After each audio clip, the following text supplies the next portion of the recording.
Salam GoTNT.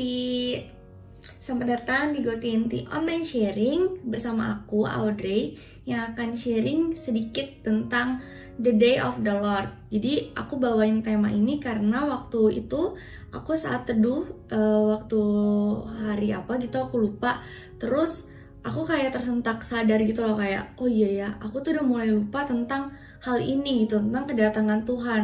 Jadi mungkin dulu tuh kayak sering digaung-gaungkan kayak iya Tuhan bakal datang yang kedua kali, Tuhan akan segera datang, kita harus bersiap-siap, harus terus waspada. Tapi aku sendiri merasa kayak aku tuh kayak udah lupa tentang hal itu dan baru ingat lagi sekarang gitu. Jadi aku benar-benar tertegur sehingga aku mengambil tema ini, mungkin yang bisa jadi reminder buat teman-teman juga gitu. Nah, tentang The Day of the Lord ini kita buka dulu ayatnya di 1 Tesalonika 5 ayat 2. Aku akan bacain. Karena kamu sendiri tahu benar-benar bahwa hari Tuhan datang seperti pencuri pada malam. Seperti di ayatnya gitu ya. Pencuri itu kan kayak nggak pernah ada yang tahu ya dia datangnya kapan, terus dianya datangnya gimana caranya, lewat mana, terus nggak bisa ada yang prediksi juga. Yang bisa kita lakuin kan cuman tindakan preventif aja kan untuk berjaga-jaga. Itu sama halnya dengan kita menunggu kedatangan Tuhan gitu. Yang membuat aku pengen bagiin ini sih karena mungkin semakin kesini semakin lengah gitu, takutnya kayak udah mulai lupa tentang kedatangan Tuhan, sehingga terus hidup kita yang masih dalam tanda kutip pandemi seperti ini kurang bervariasi gitu ya, kayak gitu-gitu aja. Mungkin teman-teman ngerasa kayak udahlah hidupnya lempeng aja, berjalan ya cuman buat ya udahlah, namanya juga hidup gitu, hari yang harus dijalani.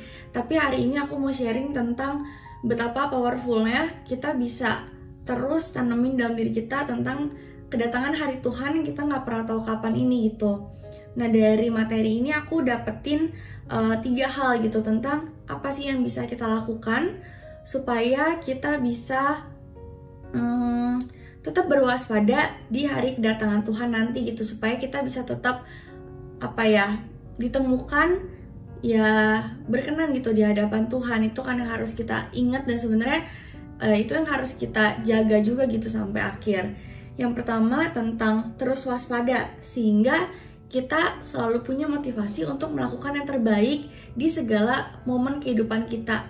Aku yakin banget teman-teman di sini bervariasi. Mungkin ada yang masih SD, SMP, SMA, bahkan kuliah, atau siapapun yang mendengar ini, pasti kita punya momen-momen di hidup kita yang yang mungkin kita jalani tapi kita suka lupa gitu, maksudnya untuk melakukan yang terbaik supaya nanti pada hari kedatangan Tuhan kita udah gak ada tuh nyesel-nyesel lagi. Dan juga di poin kedua aku catat bukan cuman terus waspada aja, tapi kita juga motivasi diri kita bahwa lakuin segala sesuatu itu landasannya harus seperti untuk Tuhan dan bukan untuk manusia, kayak gitu. Jadi emang kalau kita ngelakuin sesuatu di dalam sekolah kita, ya udah emang motivasi kita ketulus hati nurani kita tuh ngelakuin ini untuk memuliakan nama Tuhan. Terus bertanya pada diri sendiri, gimana caranya momen kehidupan saya sekarang bisa jadi sarana gitu untuk bisa memperkenalkan Tuhan, untuk bisa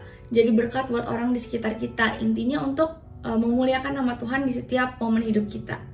Dan yang terakhir adalah, ini simple banget tapi ya kadang susah gitu buat lakuinnya, yaitu terus mengucap syukur selalu kepada Tuhan.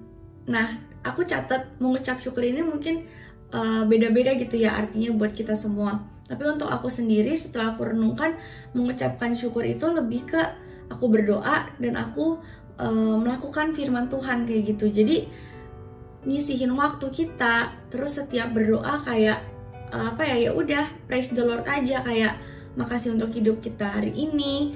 Terus itu membuat aku terus waspada bahwa oh iya ya, aku tuh bisa ada hari ini karena Tuhan gitu loh.